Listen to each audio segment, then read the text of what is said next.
हमारी अकेडमी में। इस वाले वीडियो में हम हड़प्पा सभ्यता से संबंधित जो प्रश्न पूछे गए हैं उसको हम डिटेल में देखेंगे। इसका जो पार्ट 1 है वो इससे पहले ही आ चुका है। इसमें हमने लगभग 40 प्रश्नों को देखा था। ये इस वीडियो का पार्ट 2 है। इसमें भी हम लगभग 40 प्रश्नों को देखेंगे। तो आप पहले वाला वीडियो मतलब पार्ट 1 वाला वीडियो भी पहले देख लीजिए। उसके बाद ये पार्ट 2 वाला वीडियो भी आप देख लीजिए।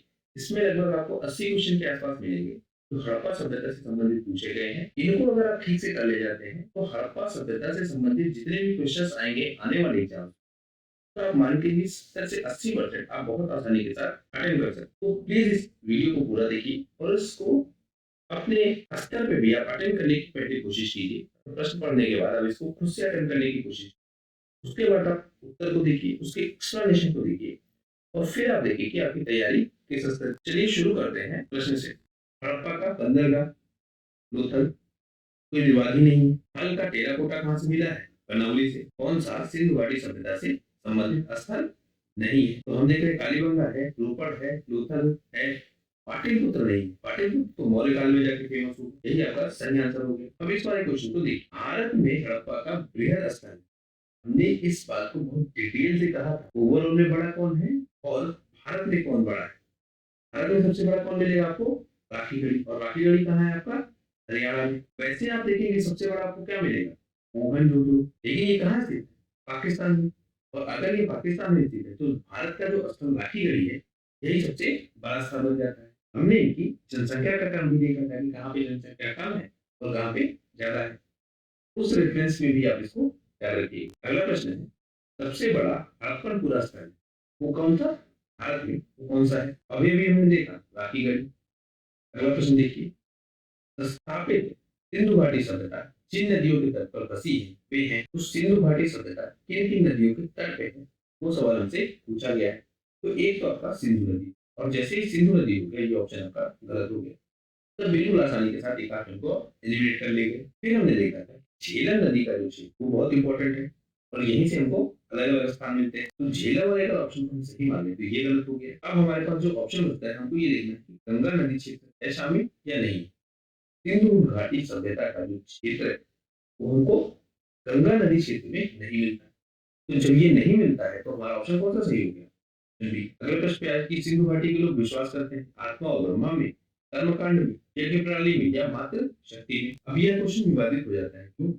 क्योंकि हम देखेंगे यज्ञ प्रणाली में हमको मिल रही थी। जैसे कालीबंगा में आप देखिए यज्ञ कुंड आपको मिल रहा था।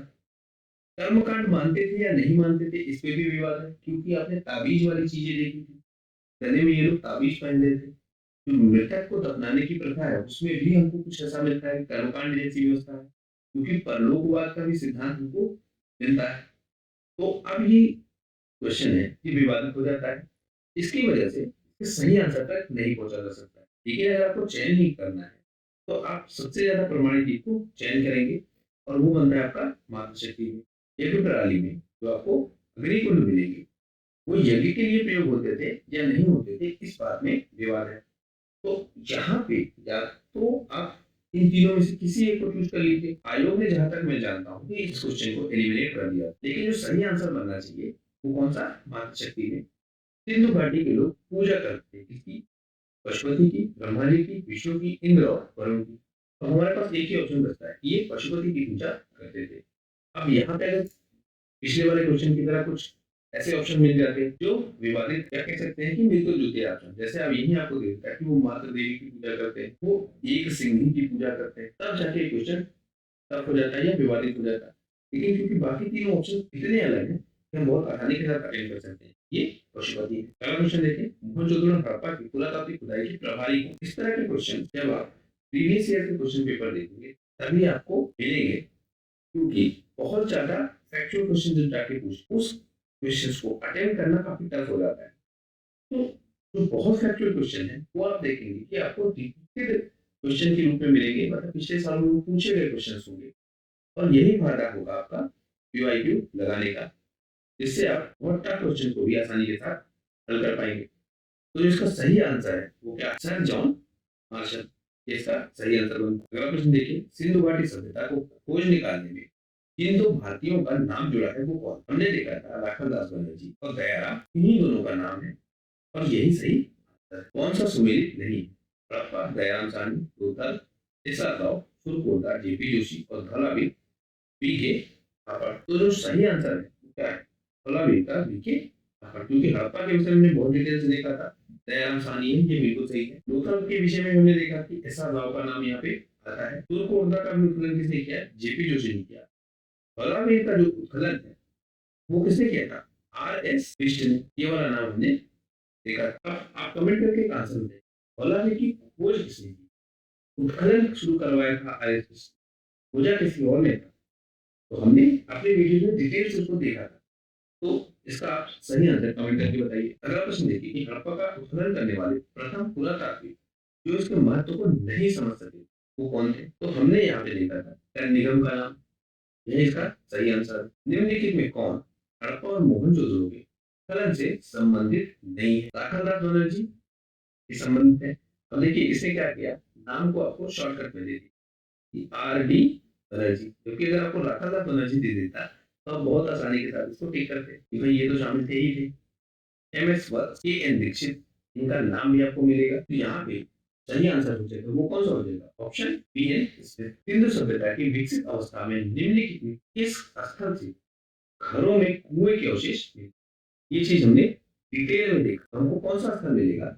कालीबंगा। हालांकि आयोग ने जो इसका आंसर है वो नहीं दिया है और इसको एक विवादित क्वेश्चन मान लिया है, क्योंकि जो आपका मोहनजोदड़ो है जहाँ से भी हमको कुएं मिलते हैं घरों में, लेकिन जब हर घर कुआं की बात होगी तो हर घर में एक कुआं, उस समय आपको कालीबंगा ऑप्शन में अगर दिखेगा तो आप उसको सही टिक करेंगे। अगला क्वेश्चन देखें कि भारत में निम्नलिखित के आने का सही कालानुक्रम क्या है? मतलब सबसे पहले क्या आया और बाद में क्या आया? सबसे पहले हम देख रहे थे कि हमको हड़प्पा सभ्यता मिल रही थी, उसमें नगर योजना सबसे फेमस है। और अगर नगर योजना सबसे फेमस है, यही सबसे पहले आई, तो ऑप्शन सी और ऑप्शन डी आपके पास बचते हैं। लोहे का ज्ञान, सोने के सिक्के, आहत मुद्रा या चांदी के सिक्के। अब इसमें आप देखिए लोहे का ज्ञान आपको दूसरे चरण में मिलेगा, सोने के सिक्के आएंगे कि आहत मुद्रा या चांदी के सिक्के आएंगे।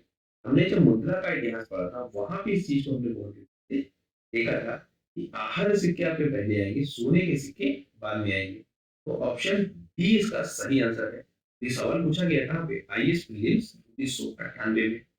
आप ये देख पा रहे होंगे कि हमने किस लेवल तक जाके पढ़ा है।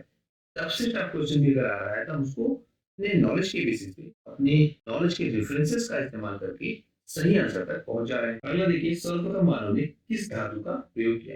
ये क्वेश्चन तो बार बार आया और बहुत बार आया। तांबा इसका सही आंसर। हाथी दांत का पैमाना हमको हड़प्पी संदर्भ में कहाँ से मिलता है? तो हड़प्पा सभ्यता में वो हाथी दांत कहाँ से मिलते हैं, ये प्रश्न आपसे पूछा गया है। और उसका उपयोग किया जाता है किस रूप में? पैमाने के रूप में।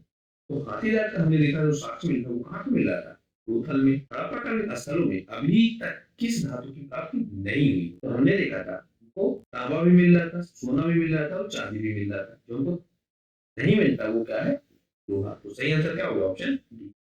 अगला प्रश्न देखिए, कौन सा स्थल घग्गर और उसकी सहायक नदियों की घाटी में स्थित है? तो इसमें जो हमको सही ऑप्शन मिलेगा वो कौन सा? बनावली। क्योंकि लोथल आपका कहाँ है? गुजरात में। मोहनजोदड़ो आपका कहाँ है? विंध्य क्षेत्र में। आलमगीरपुर आपका कहाँ है? यूपी में। ऑप्शन क्या बचता है? बनावली। फिर देखिए, निम्नलिखित तत्वों पर विचार कीजिए और नीचे दिए कूट से सही उत्तर चुनिए। मोहनजोदड़ो, हड़प्पा, रोपड़ एवं कालीबंगा सिंधु घाटी सभ्यता के प्रमुख स्थल है। हड़प्पा के लोगों ने सड़कों तथा नालियों की चाल के साथ नियोजित शहरों का विकास किया। हड़प्पा के लोगों को धातुओं के उपयोग का पता नहीं। अब देख लेते हैं हम कि धातुओं का उपयोग उनको ज्ञात था या नहीं ज्ञात था। तो हम देख रहे थे सोना, चांदी, ये सब धातुएं ही तो है, ये सब इनको मिल रहा था। और अगर ये सब इनको मिल रहा था तो ये ऑप्शन, ये सारे ऑप्शन गलत हो गए। ऑप्शन ए आपका सही आंसर हो गया। अगला प्रश्न देखिए, मोहनजोदड़ो तथा हड़प्पा नगर अब विलुप्त हो गए हैं और खुदाई के दौरान प्रकट हुए थे। कौन सा कथन सही है? हम देख रहे हैं कि जो मोहनजोदड़ो है और जो हड़प्पा नगर है अब ये नगरीय रूप में अपने विलुप्त हो चुके हैं। तो अगर ये विलुप्त हो चुके हैं तो ऑप्शन डी आपका गलत हो गया। फिर हम देखते हैं ये खुदाई के दौरान प्रकट हुए थे, ये बात भी सही, लेकिन इस बात से कनेक्शन नहीं मैच हो रहा। मतलब विलुप्त इसलिए हो गए और वो खुदाई से प्रकट हुए, इन दोनों के बीच में कनेक्शन नहीं मैच हो रहा है। तो हमारा जो सही ऑप्शन हो गया वो कौन सा? ए और आर दोनों सही है, किंतु आर सही स्पष्टीकरण नहीं है। अगला प्रश्न में आए, हड़प्पा संस्कृति के संदर्भ में शैलकृत स्थापत्य के प्रमाण कहाँ से मिले? इसमें जो आपका ऑप्शन बनता है वो कौन सा? ऑप्शन डी, धौलावीर में हमको ये प्रमाण मिल रहे थे, क्योंकि यहीं पे आप देखेंगे जो दुर्गबंदी की गई वो किससे की गई थी? शैलों से की गई थी, मतलब शैलों की आकृति से दुर्गबंदी की गई थी, और यहीं पे हमको क्या मिलता है? शैलकृत स्थापत्य का प्रमाण मिलता है। धौलावीर कहाँ स्थित है? अब आपको ज्यादा याद ही नहीं करना है इस विषय में, गुजरात में स्थित है, बिल्कुल आसानी के साथ। अगला हम लोग क्वेश्चन देखें कि कौन सा हड़प्पी स्थल आपको 3 भागों में विभाजित मिलता है? हमने इस चीज को कई बार देखा था, डिटेल में देखा था। तो कौन सा स्थल है जो 3 भागों में विभाजित है? तो उनको सही आंसर क्या मिलता है? धौलावीरा। निम्नलिखित में से कौन से स्थल में से 3 नगरों के अवशेष प्राप्त हुए? कौन सा स्थल है वो? धौलावीरा। अगला हम देखिए, निम्नलिखित में से कौन सा प्राचीन नगर में उन्नत जल संचयन और प्रबंधन प्रणाली के लिए प्रसिद्ध है?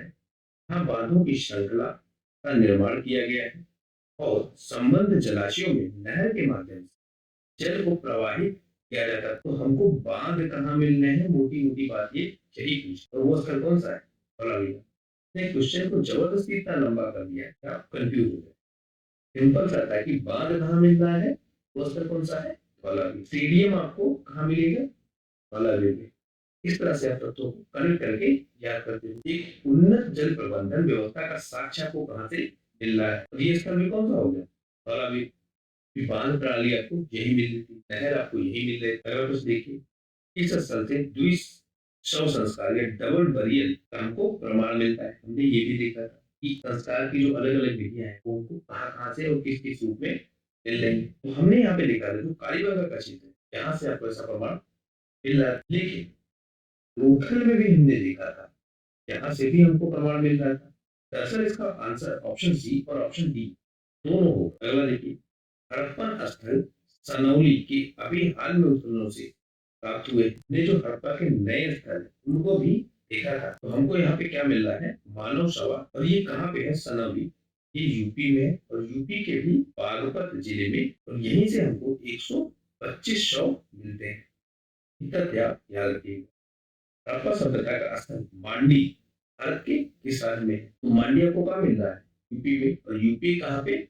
मुजफ्फरपुर में। अगला देखिए, वस्त्रों के लिए कपास की खेती का आरंभ सबसे पहले कहाँ किया गया? मिस्र में, मध्य अमेरिका में, मेसोपोटामिया में, या भारत में? तो हमको जो सबसे पहले साक्ष्य मिलेंगे वो कहाँ पे मिलेंगे? भारत में, क्योंकि हड़प्पा सभ्यता सबसे पुरानी है। और जब हड़प्पा सभ्यता सबसे पुरानी है तो हमको साक्ष्य कहाँ मिलेंगे? भारत। सिंधु सभ्यता के लोगों का सही चित्रण करता है। ये ऑप्शन आपके पास दिए गए। विशाल महल और मंदिर होते थे, मंदिर नहीं होते थे, ये बात तो तय है। और अगर ये नहीं होते थे तो ये दो ऑप्शन। ये कह रहा है कि युद्ध में घोड़ों द्वारा खींचे गए रथों का प्रयोग करते थे। हमने रथ की बात तो देखी थी, लेकिन घोड़ा तो हमने साफ साफ नकार दिया था कि घोड़ा हमको नहीं मिलता है। और अगर घोड़ा हमको नहीं मिलता है तो इसका मतलब या तो ये सही हो और या ये सही हो। हम ऑप्शन सेकंड को देख लेते हैं। वे देवियों और देवताओं दोनों की पूजा करते थे। तो हमको यहाँ पे देखिए, मातृ देवी भी मिल रही थी और हमको पशुपति भी मिल रहे थे। तो अगर ये दोनों हमको मिल रहे थे तो ये क्या करते थे? देवियों और देवताओं दोनों की पूजा करते थे। तो सही आंसर क्या होगा? ऑप्शन। अगला प्रश्न देखिए, सिंधु घाटी सभ्यता के संदर्भ में निम्नलिखित कथनों पर विचार कीजिए। ये प्रमुखतः लौकिक सभ्यता थी तथा उसमें धार्मिक तत्व यद्यपि उपस्थित थे, वर्चस्वशाली नहीं थे। उस काल में भारत में कपास से वस्त्र बनाए जाते थे। अब देखिए, धार्मिक तत्व आपको उपस्थित मिल रहे थे, लेकिन उनका वर्चस्व नहीं था, ये हमने देखा था। क्योंकि यहाँ देखिए, आप पूजा पद्धति कहीं ना कहीं मिल रही थी, लेकिन ये प्रमुख भूमिका में नहीं थी। मतलब वैदिक काल में जब आप देखेंगे तो यही जो पूजा पद्धतियां है ये अग्रणी भूमिका में आ जाएंगी और ये तय करेंगी वर्ण व्यवस्था को भी वैदिक काल में भी। लेकिन हड़प्पा सभ्यता में यही सारी चीजें आपको दिखेंगी थोड़ी बहुत मात्रा में, और उनका वर्चस्व नहीं होगा। तो ये वाला ऑप्शन सही हो गया। कपास से वस्त्र बनाए जाते थे, ये वाली बात भी ठीक है। तो सही आंसर हो गया कौन सा? Option C. और ये देखिए, ये वाला क्वेश्चन आईएएस प्री 2011 पूछ लिया गया, और अगले ही साल इस प्रश्न को मध्य प्रदेश के टीसीएस में पूछ लिया गया। तो रिपीटेड क्वेश्चन का ये आपको फायदा मिलेगा, क्योंकि कुछ क्वेश्चन आप एक बार में टिक कर ले जाएंगे कि ये तो पहले भी पूछा था, आपको सही आंसर बिल्कुल पता है, आपको ज्यादा कैलकुलेशन भी नहीं करनी होगी और आप आसानी के साथ सही आंसर तक पहुंच जाएंगे। अगला प्रश्न देखिए, निम्न स्थानों में किस एक स्थान पर सिंधु घाटी सभ्यता से संबंध वृषभ मुद्रा प्राप्त हुई? और मुद्रा कहाँ से प्राप्त हुई? ये चीज हमने बहुत डिटेल से देखिए, तो इसका जो सही आंसर हो रहा है, वो कौन-सा हो रहा है? मोहनजोदड़ो। हमने बहुत डिटेल में देखा था कि मुद्रा हमको सबसे ज़्यादा यहीं से मिल रही थी। अगला प्रश्न देखिए, निम्नलिखित में किस पशु का अंकन हड़प्पा संस्कृति की मोहरों पर नहीं मिलता? तो घोड़ा हमको नहीं मिलेगा, ये बात बिल्कुल तय है। घोड़ा और गाय, 2 चीज़ें आप ध्यान रखें। तो आपका सी वाला सही हो गया। किस पशु के अवशेष सिंधु घाटी सभ्यता में प्राप्त नहीं हुए? तो हम देखेंगे कि जो आपका घोड़ा है, इसके अवशेष हमको कुछ ना कुछ मिलते हैं। गाय के भी कुछ प्रमाण हमको मिल जाएंगे बात की से, लेकिन जो एक जानवर हमको बिल्कुल नहीं मिलेगा, वो कौन सा है? शेर। तो जो इसका आंसर है वो शेर है। हालांकि ये बहुत विवादित क्वेश्चन था, इसमें गाय वाला ऑप्शन भी सही हो सकता था, क्योंकि उसका भी कोई स्पष्ट प्रमाण नहीं है। घोड़े की हड्डियां हमको मिल रही है, हाथी हमको मिल रही है, ये दोनों तो नहीं होते हैं। लेकिन जो ये दोनों ऑप्शन है, ये विवादित है। गाय वाला ऑप्शन इन्होंने इसलिए हटा दिया क्योंकि कुछ स्थानों पे हमको इस तरह कुछ हड्डियां मिली है जो गाय से संबंधित हो सकती है, लेकिन शेर वाला प्रमाण हमको बिल्कुल नहीं मिला है, इसलिए इस ऑप्शन को सही माना गया। हालांकि ये काफी टफ क्वेश्चन है, क्योंकि गाय वाले ऑप्शन में और शेर वाले ऑप्शन में आप कंफ्यूज हो सकते हैं। अगला प्रश्न देखिए, मृणपट्टिका पर उत्कीर्ण सिंह युक्त देवता की कृति प्राप्त हुई है और ये हमको कहाँ से मिलती है? तो हमने ये देखा था कि हमको ये कालीगंगा से मिल रही थी, और जो एक बात आप ध्यान रखें कि मोहनजोदड़ो से। ज्यादा मात्रा में पूछेगा तो ये स्थल है, और मिल दोनों क्षेत्रों से रही। अगला प्रश्न देखिए, कौन सी सभ्यता नील नदी के तट पर पनपी? हम देखेंगे जो आपकी मिस्र की सभ्यता है वो नील नदी के तट पे बनती है। तो इस वाले वीडियो में हमने उन सारे प्रश्नों को देख लिया है जो हड़प्पा सभ्यता से संबंधित है। 2 पार्ट्स में वीडियो बनाने का रीजन ये था कि एक पार्ट में वीडियो बनाने में बहुत लंबा हो जाता, बोरिंग हो जाता, इसलिए मैंने इसको छोटे-छोटे 2 टुकड़ों में तोड़ दिया है, और 2 पार्ट्स में ये वीडियो आई है। आशा करता हूँ आपने दोनों पार्ट्स को ठीक से देखा होगा, और जितने भी क्वेश्चन दिए गए हैं उनको अटेम्प्ट करने की कोशिश भी की। आंसर भी मैंने आपको साथ-साथ बताए हैं, उसकी एक्सप्लेनेशन भी आपको साथ-साथ दी हुई है। तो कुल मिला के आप जो प्रीवियस ईयर के क्वेश्चन पेपर है, इनको अगर आपने देख लिया, तो एग्जाम्स में ये मान के चलिए एक बड़ा पोर्शन इनसे आएगा, और आप सही आंसर तक पहुंच पाएंगे और अपने सिलेक्शन को सुनिश्चित कर पाएंगे। आशा करता हूँ आपको ये वीडियो अच्छा लगा होगा। अगर आपको अच्छा लगा हो तो प्लीज इस चैनल को लाइक कीजिए, सब्सक्राइब कीजिए इस चैनल को, और इस चैनल को ज्यादा से ज्यादा लोगों तक शेयर कीजिए, जिससे हम ज्यादा से ज्यादा लोगों तक वीडियो को बना सकें। आपका हमसे जुड़ने के लिए धन्यवाद।